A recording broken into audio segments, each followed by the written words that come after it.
Only 4 games of hoops on a Tuesday night. Clippers get their, without a doubt, best win of the season. Boston continues to dominate in a divisional win. Golden State plays great defense on Giannis Antetokounmpo. My name is Shlomo Stark, My name is Levi Jacob. and this is the NBA Daily Recap in 15 minutes or less.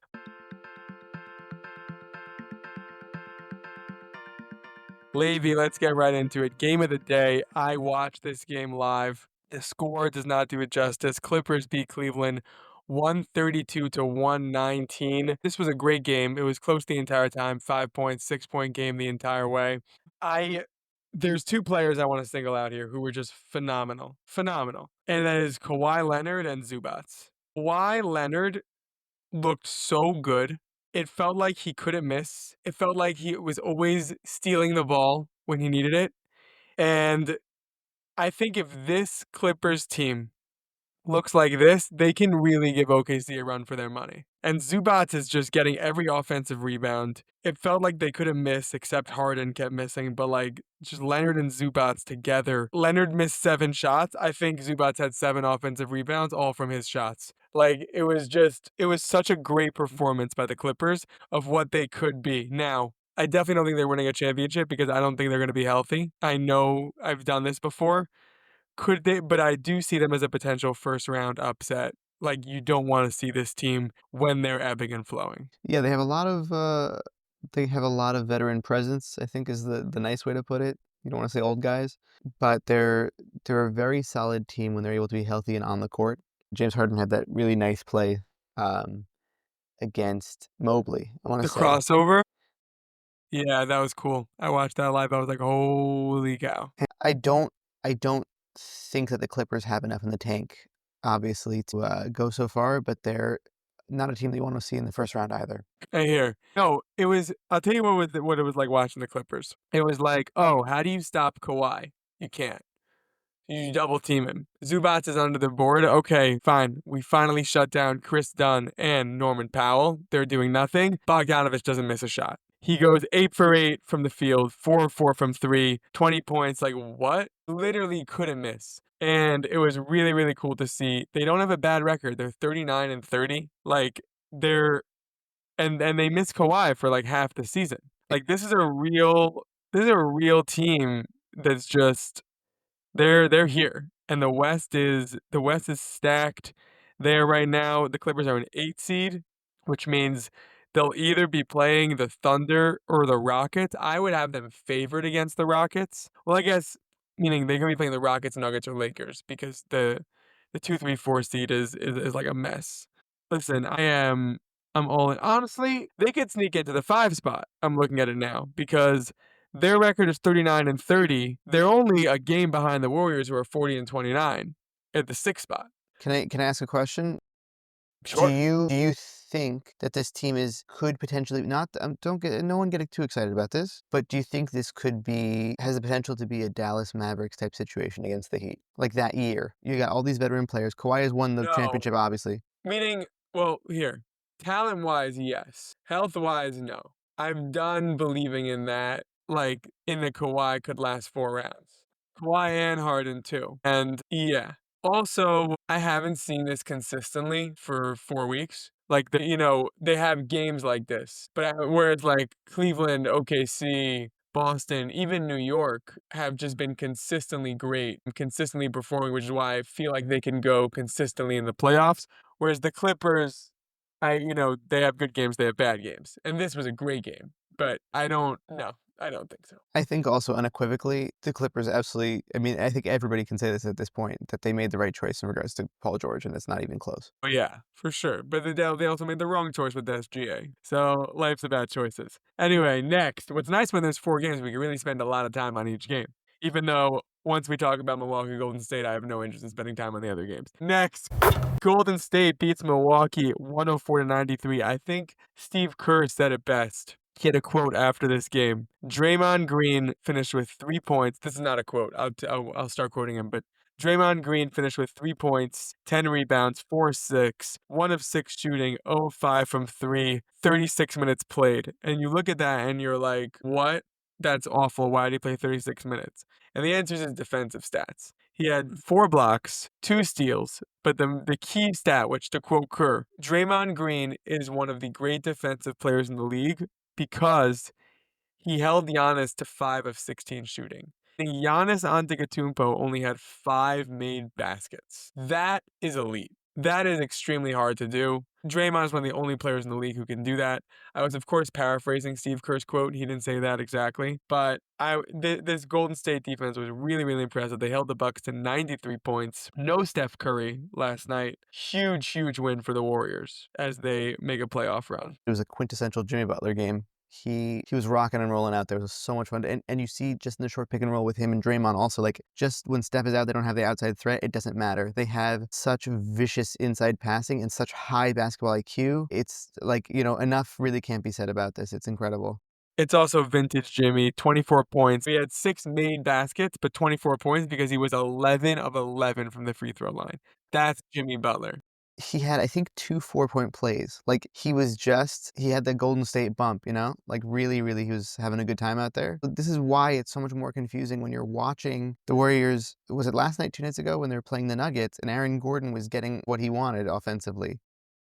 It's just confusing. Totally agree with you. Also, I think that the Bucks, I'm a big, I do believe that coaches have a very big effect on teams. Really? Crazy take.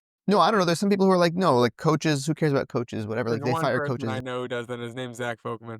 But I don't know Well, anyone else who really believes in there's a coaches. special shout out to him. I think that Doc Rivers has gotten a lot of credit over his career. I don't know all the ins and outs of basketball. 100% I'm putting myself out there and saying that. I know All that, I'm so saying is I'll tell you if you're right or wrong. I know all the ins and outs. everything. All the X's and O's. I understand everything. In watching the majority of Doc Rivers teams, the team does not look at plays cohesively. And this Bucks team, they have not perfected the pick and roll with Giannis Antetokounmpo and Dame Lillard. I don't know how. That's a perfect inside-outside matchup. Like, if anything, they should, like, study film on the Warriors. Like, it doesn't, it looks terrible out there. And they need to figure it out, or else really something big has got to, more than one something bigs have got to change. Yeah, the Bucks have was Budenholzer a bad coach? I think Budenholzer is a fantastic coach, by the way. I think so too. But they got rid of him. There was a coach in between Rivers and Adrian Griffin. yeah. Yeah, that was a totally different thing. But the problem is that you put, like, Chris Middleton was his second, right? Was his number 2. Mhm. Chris Middleton is great when he's playing, or he was great when he was playing. But the problem is that, like, you put an offensive powerhouse next to him in Dame Lillard, and somehow it just doesn't, like, it looks worse in some ways. Yeah. My counter would be I'm not sure Dame is what he was. For sure, but I'm I don't saying know if it could work. Meaning I don't know. This might be the best they can do. also, a really funny note about the Warriors defense last night is that they just left Kyle Kuzma absolutely open. They're like, you want to shoot it, go for it, figure it out. Yeah, nice game. 22 points, 7 of 16 shooting. Go back and look at 5 how of many of 13 those from 3 was tough. shots were open. Like, they were like, if we're gonna get beat by Kyle Kuzma, we're gonna get beat by Kyle Kuzma. We don't care. Mhm. Yeah. Next, Boston beats Brooklyn 104-94. We'll call it the Baylor Shireman game. Never heard of him till last night. I'm not embarrassed to admit that. Never heard of him. And why should I be embarrassed? The man averaged 2.6 points a game, 0.7 assists, and 1.5 rebounds for the season. But he caught fire last night. Just kept hitting threes. Finished the game with 20 points, and him and Kristaps led Boston to victory. And now Boston is officially a 50-win team. Kristaps is looking good. He's looking healthy. I hope that stays because it's always fun to watch, top talent go against each other. Yeah, it's him and Kawhi that are in the same boat of like just lock them up till the finals. Like lock them up till like you need them because they get hurt so they're so injury prone. Right. So Kristaps was looking a little bit more like his, 2 seasons ago with Wizards. Like, he was like really carrying the team offensively. It was a lot of fun to watch him take over, especially at the end there. I feel like this Boston team just stocked up on people that shoot threes. Like, that was just their decision, was like, oh, we need someone to switch out for, our Al Horford who needs to defend. Okay, put him somebody who shoots threes. And that's just kind of it, like, across the board.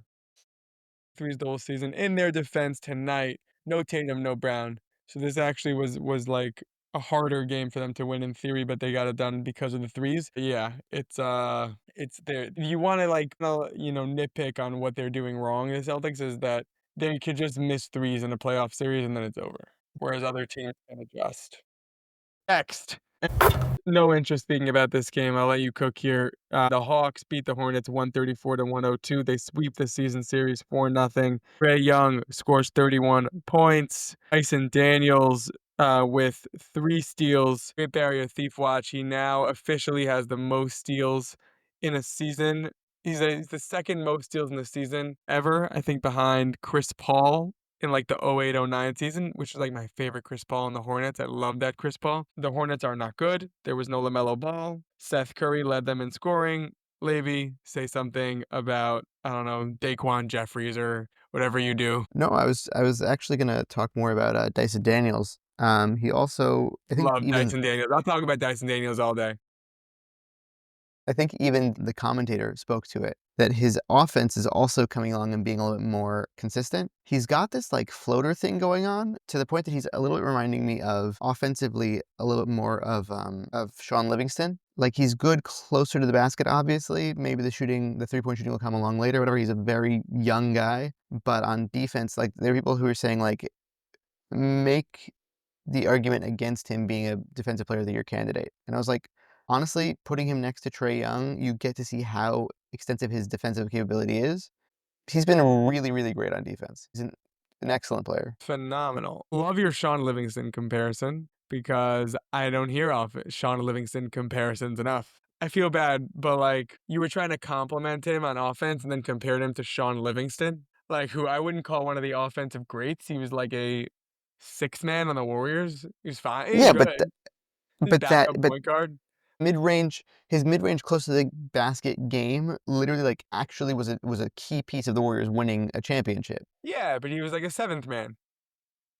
Like, Okay, not everyone can be the star and player on a like championship team, you know? yeah, nothing. I didn't mean to bash Shaun Livingston. It's just like when I'm trying to compliment someone's offense, I don't usually compare them to a seventh man.